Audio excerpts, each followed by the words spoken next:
My phone is super low, so I'm going to review this next section of small-sized nonfiction books near where the phone is plugged in. On my bed. I did end up getting rid of some of the more marked up, very short introduction books. I sent a couple on their way. Terrorism and Logic. Is that symbolic? I got rid of terrorism and logic. Sounds like good symbolism if it is. But I gotta say, somehow I have 4 copies of Thus Spake Zarathustra. I'm like, I must really like this book. How do I have 4 copies? I have a giant hardback, this nice modern library hardback, and there's a paperback in nonfiction and a paperback in fiction. I guess I like Nietzsche. I used to have, back when Facebook was like fun, I don't know, was that an era? For me, it was a brief era. And I didn't know what Mark Zuckerberg looked like. And it hadn't been wrecked by algorithms and greed completely. I had a lot of fun on Facebook back in the day. Like, one time I posted a profile picture, and it was like of a stunt person on fire. And my friend Ty started a Facebook group, Mike Smith Should Not Be on Fire. And it was kind of like a satire of like do nothing activism, basically. Like, he wanted to have meetings all the time, talk about what they should do about me being on fire. And then after a little while, somebody started another group, Mike Smith Should Be on Fire. And the 2 groups had a war. And it was hilarious. And I just remember like showing up to grad school and everyone's just giggling like the second I walk in the room because we're all in the middle of this big virtual joke. It was just so fun. But one of the funner Facebook things I remember from back in the day was I had a Facebook album. I know it still exists because it's full of treasured photographs. And it was called Pictures of My Kids with Nietzsche Quotes. And oh man, it used to make me laugh so hard. But I actually think it was like, it turned out being something kind of interesting. The poet Dana Levin Carbon commented on it and she's all, dude, this is all kinds of brilliant. I've kept that compliment. But like, I thought the cuteness of the kids like broke down people's barriers so that these Nietzsche quotes could just hit you hard. And like, I remember all those quotes now. I think I have way more quotes in my quote archive from Nietzsche than from many other people because of that album. Pretty funny. Some of those combos. Picture of like one of my cute little kids when they're like almost a baby and no victor believes in chance.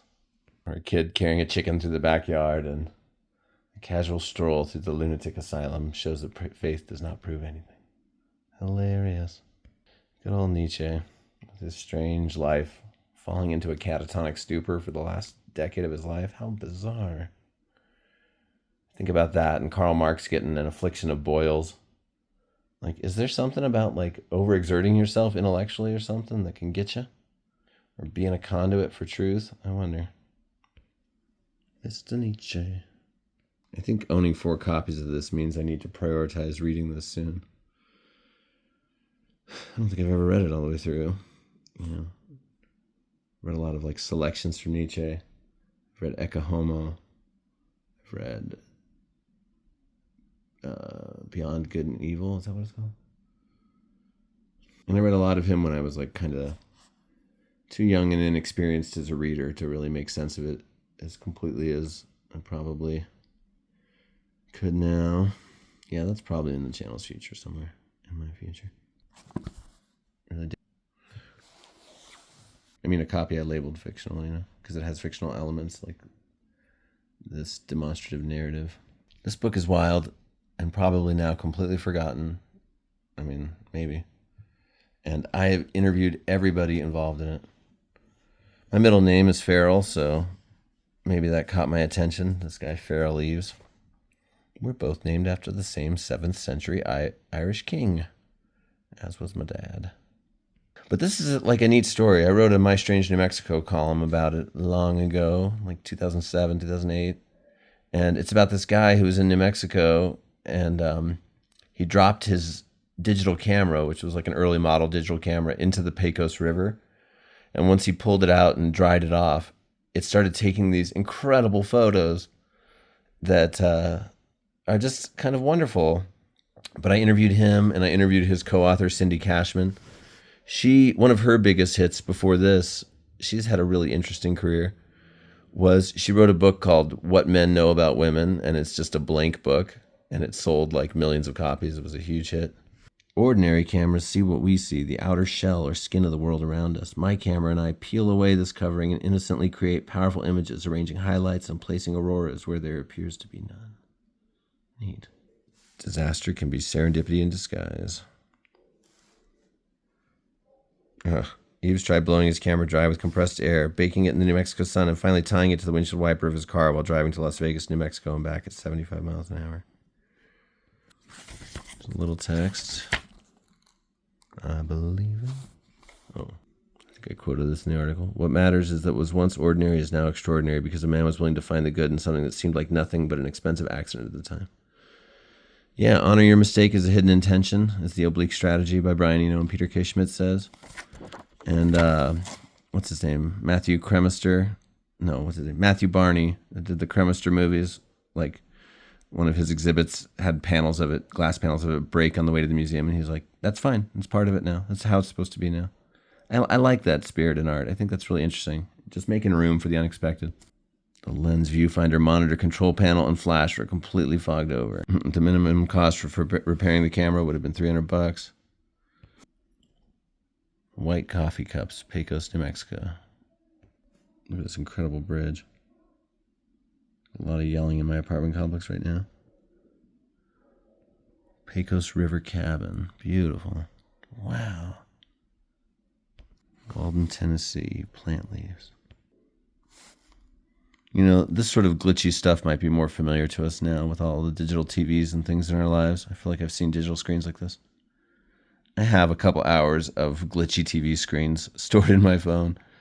That's something I always film clips of. I think there's a movie in there someday. Our flag at home, Walden, Tennessee. Junk on our kitchen counter, Walden, Tennessee. Polished gem, Las Vegas, New Mexico. Market Street Bridge Mechanism, Chattanooga, Tennessee. I wonder if this book's still in print. Maybe it has a little fandom. Fungi growing out of a log. I kind of want to look at all these, but I'm like, oh, that's a good one. Bare tree at home. Motorcycle, Kansas. Crazy. Art within art. That's one of Louise Bourgeois' spiders. I saw that whole exhibit in 2001 at Rockefeller Center back in the day. Large spider sculpture, Kemper Museum Contemporary. Yeah, that's Louise Bourgeois. Silos, Kansas. Man, that looks cool. This is like a book of potential album covers. Almost every one of these should be. Another Bourgeois. Oh, that's cool. This was one of my favorites, I remember. And I think that was my favorite. That's so cool. As well. Cindy Cashman is one of the most successful self-publishers in the country, selling over 1 million of her own books written under different pseudonyms. She lives in Austin. I remember really enjoying talking with her on the phone back in the day. And him. Farrell Eves. Some people just have really unconventional writing careers. And there's a guy like that here in Albuquerque. I think his name is Robert Vardaman. And he's a friend of friends of mine. And I think he's had so many different books published, usually in genres. And, is a successful author. Prisma, what do you think of it all? Would you publish a book like this? I would, and I have. Oh, she's an uncredited co-writer. I'm sorry I had to move. Sorry, Prisma. Forgive me, kitty. Anyway, this book is a neat artifact, and it survived the purge. It's something I keep. In fact, I just noticed, is there like a creepy face on the window of that book? Oh, it's his reflection while he's taking the photo. Okay, this is like a collage of different images from the book. I see. Whoa. Yeah, I was always trying to find just anything that was unusual about New Mexico when I was writing that column, and I didn't want them all to be the same, like all ghosts or aliens or whatever. You needed to have variety. Stuff like this is great. Yep. This book will this is a good series, the Real Story series. The Real Story series is based on a simple idea. Political books don't have to be boring. In crisply written 2-page chapters, each accompanied by the cartoon, this book tells you how the CIA hired very high-ranking Nazi war criminals, shielded them from justice, and learned their techniques. Yeah, that's true. Was involved in the bombing of Pan Am Flight 103, the massacre at Jonestown, the BCCI scandal, the Bay of Pigs invasion, Rigged elections in Italy, Watergate, Iran-Contra, and drug trafficking, Laos, Afghanistan, and Central America. Even if some of this, like, you gotta keep your brain on when you study this stuff from every side when you get the information. Just because something's in a book doesn't make it true, even if it's in a book questioning things. But I've read this, and there is truth in here, and none of us should trust the CIA. I'm sorry. As anyone who studied the life of Malcolm X can tell you. He rose from hoodlum, thief, dope peddler, pimp to become the most dynamic leader of the Black Revolution. He said he would be murdered before this book appeared. The Autobiography of Malcolm X. This was once at my brother Matt's college. I remember going to see him graduate there. It's the only time I've been to Austin. It's a beautiful nonfiction copy of this. Love the Spike Lee movie, of course. I should read this. I still say I don't think Malcolm or Martin Luther King Jr. would have had the same success with his policies and ideas if there hadn't been this alternative nearby, A lot of people agree. I've read such commentary. Prism, are you okay? You're kind of lashing your tail over there. Is it because I made you move? I'm sorry. And she's purring and lashing her tail. Can anyone interpret this? Nobody remind my friend Lisa Barrow that I said I'd give her this book after I was finished researching the Puritans. Because I'm not really done finishing researching the Puritans. Oh no, I need to read this too. I want to read it before I pass it on. And it's like an anthology, The Prose and Poetry of American Puritans. I'll get her a different copy sometime. I want to keep this. That's an Edward Gorey cover. You all might know him from the Ghastly Crumb Tinies and his other famous illustrated comic works, but he's an incredible book cover artist. There's probably a collection of his book covers, and I'd love to own that. I've said it before, but one of my favorite things from Moses Coit Tyler's book, A History of American Literature Before the Revolution, was when he says something like, "Thank goodness most Puritan poetry has been lost." Actually, this is pretty heavily marked up. Lisa, you can have this. I mean, yeah, I should. Lisa, you can have this. Just because I said you could have it. Incredible cover. Anne Bradstreet's in here. She's the most famous Puritan poet. Only wrote poetry for like 8 years and then went back to managing her house. Michael Wigglesworth. I used to walk by his grave every night after work. I was staying in Malden, Massachusetts and working in Cambridge. And I'd take the last subway and the last bus home and then walk through the cemetery. It was called the Bell Hook Cemetery in Malden, and see his grave. And then I looked him up, and it's like he was most famous for this book, The Day of Doom, which was just Puritan fantasy about getting to watch sinners suffer on Judgment Day. Incredible. Like, y'all might want to check your attitudes a little. But I remember one night I was leaning against his grave in the Malden Cemetery, and there was this house nearby that would always practice at night. And they were just amazing. They sounded like Dinosaur Jr. They had just this great alternative rock sound. And I used to love listening to it from the cemetery late at night. It was so poetic and rad. Just lean against a headstone, listen to them rocking out. And one night I clapped and clapped after they played, and they were all freaked out. They stopped and went quiet. They're all, "Dude, someone's out there. Someone's listening." Yes, it was me. I like the old Puritans. I know they're my ancestors, and I'm biased and stuff, but I'm like, you're just so serious. That's sympathetic to me. And guys, I like that there was a lot of literacy in that whole scene. Like right after the Salem witch trials started, right after, there were tracts about it. Like, the spectral evidence stuff is nonsense. You can't... Jeez. I always want to record. You can't use spectral evidence. In fact, the guy who wrote the first tract about the Salem witch trials was not an ancestor of mine, but he employed a milkmaid who was. Telling you, once you start turning over the rocks of your own history and your own family history and your place in the world, it's incredible. Just all the weird little details and the ways that you're connected to everything. Like, I'm not special. I just happen to have some ancestors that wrote stuff down here and there, thankfully, so that I can know this stuff now. And I looked it up. But I guarantee if any of you all look this stuff up about your own lives, and I don't doubt some of you already have, you will find cool things, interesting things, shameful things, things you wish you didn't learn. For instance, I have a friend from Ohio, African-American dude named Griff, went to college with him. his ancestors were slaves in Ohio. And then in my research, I found, some of my ancestors owned slaves in Ohio on my mom's side. What?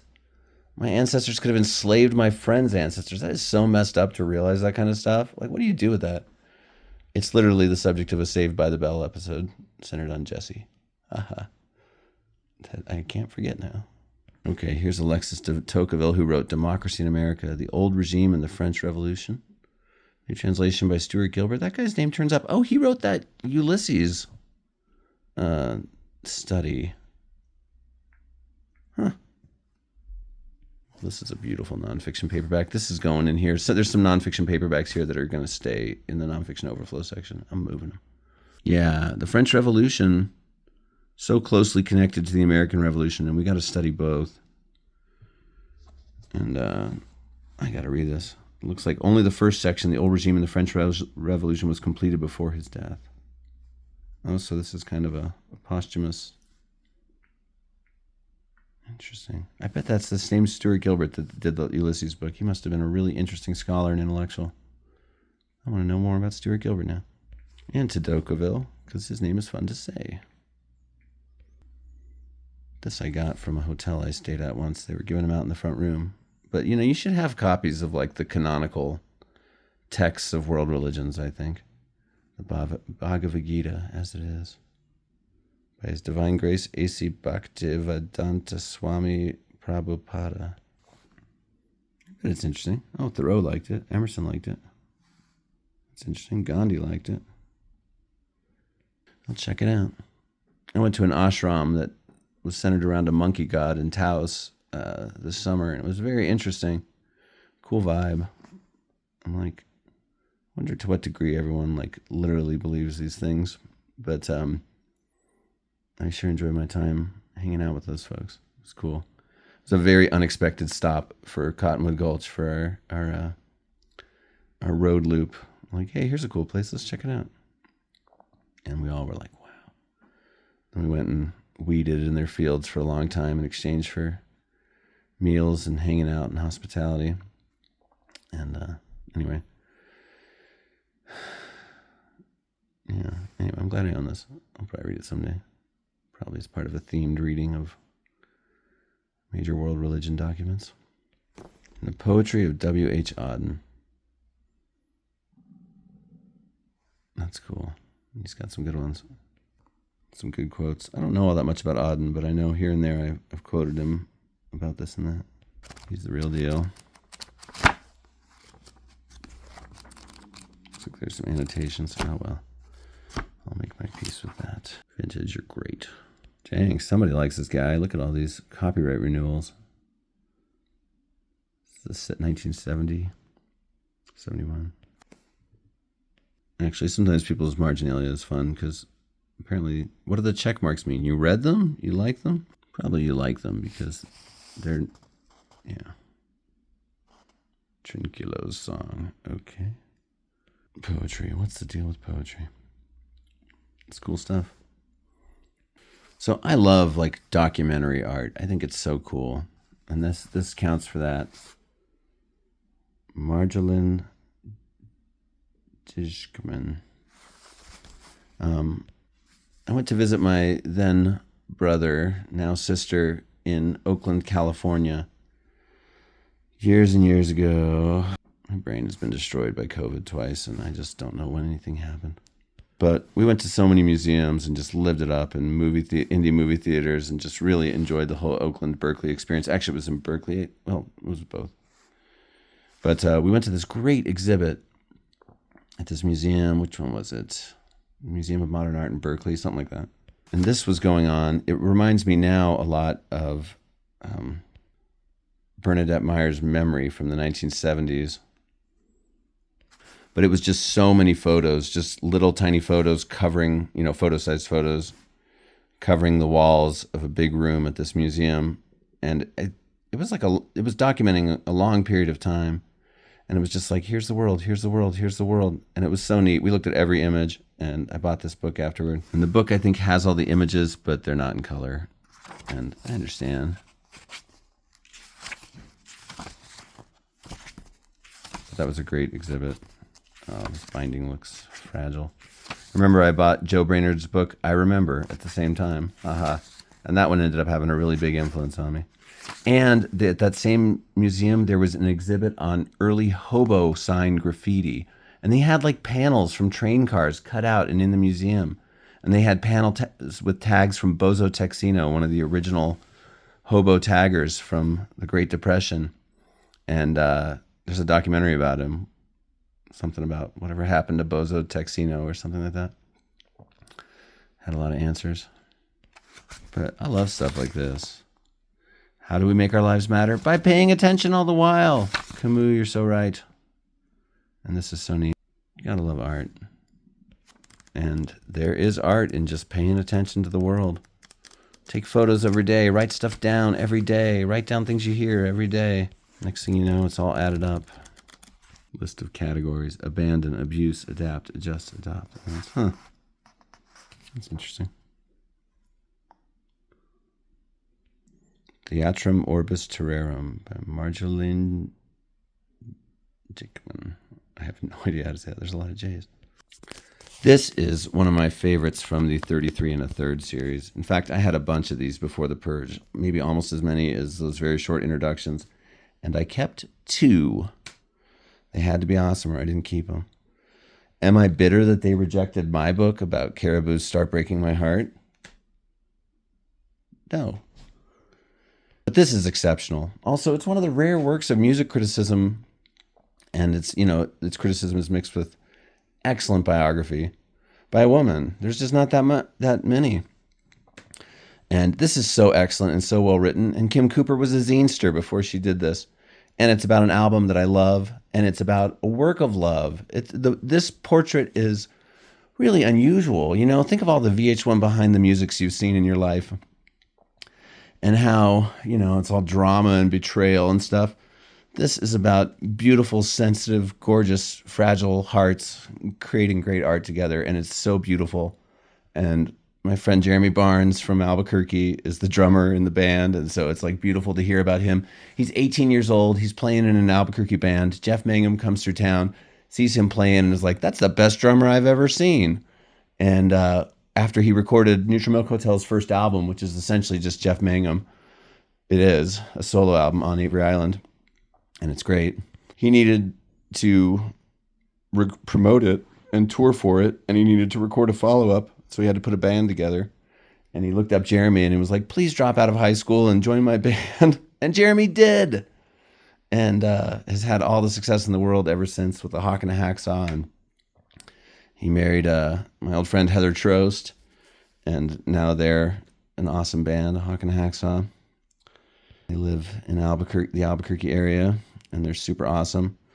But this is incredible. For the longest time, Jeff Mangum was this recluse, and we never heard about him, and we just heard that the pressures of fame got to him, and he was going to tour with REM, and then it didn't happen, and then he was just out of the world for a while. But when he came back and did a solo tour, I remember seeing him at the Lensic in Santa Fe, and everybody singing along, not just singing along, but singing along to the part that like a horn would have played on the album. Everyone in the audience is going la la la la la dee dee dee. It's so funny, amazing. And then I got to see Neutral Milk Hotel reunited after that at the Kiva here in Albuquerque, and Heather Trost, my friend I grew up with, playing on violin with the band now, and Jeremy rocking out. It was an incredible show. I'm lucky I've got to see Mangum perform twice. And the weirdest thing, right before that concert, I was in a park here in Albuquerque, and I was talking with the mom of my kids' friends. And I said, "I'm going to this concert tonight to see Jeff Mangum and Neutral Milk Hotel play. I'm going to see Jeff Mangum play." It was before his solo show, actually. And she's all, "I went to school with a Jeff Mangum in Ruston, Louisiana." And I'm like, "Yeah, that's where he's from." And she's like, "Really?" And we started talking, and like, she just didn't realize the extent of his success or his fame. And so that night, she went to... She's like, "Well, I got to go then." And she was friends with Rob Schneider from Apples and Stereo, and who helped produce Neutral Milk Hotel, etc. And So she went and was all excited, and she couldn't get me backstage that night at that first solo show, but she got me a signed poster, which my son now has. And it's just so weird, the things that happen. What are the odds? You talk to someone in the park and they went to school with this rock legend that's just coming out of retirement. Life is too weird, man. Interconnected. Anyway, this is a band of my heart and an album of my heart. And I just think all the people involved in this are so just such a beautiful story, and it's amazing. And Olivia Tremor Control recorded Dusk at Cubit's Castle at the same time that this album was recorded at this house in Athens, Georgia. This is partly the story of that too. And it's just a fascinating story. And that album has one of my favorite lyrics that I've quoted on this channel like 50 million times. How strange it is to be anything at all. My motto in life, honestly. And okay, moving on. I gotta move on. Also, I just realized this video is 25 minutes long already, and I need to go pick up my daughter from dance. So that's going to be this video for now, and I'll finish this pile later. All right, Prismo, tell everyone good night. And you'll see him later. Would you please? Come on. Please? No? Prismo really is the night. Batman's got nothing on her. All right, hope you're all doing well. I'll try to post something else later tonight, maybe. If anyone wants that. Just have to assume that someone might, and then it's good to keep regularly putting things out there. All right, take care, everybody. See you later.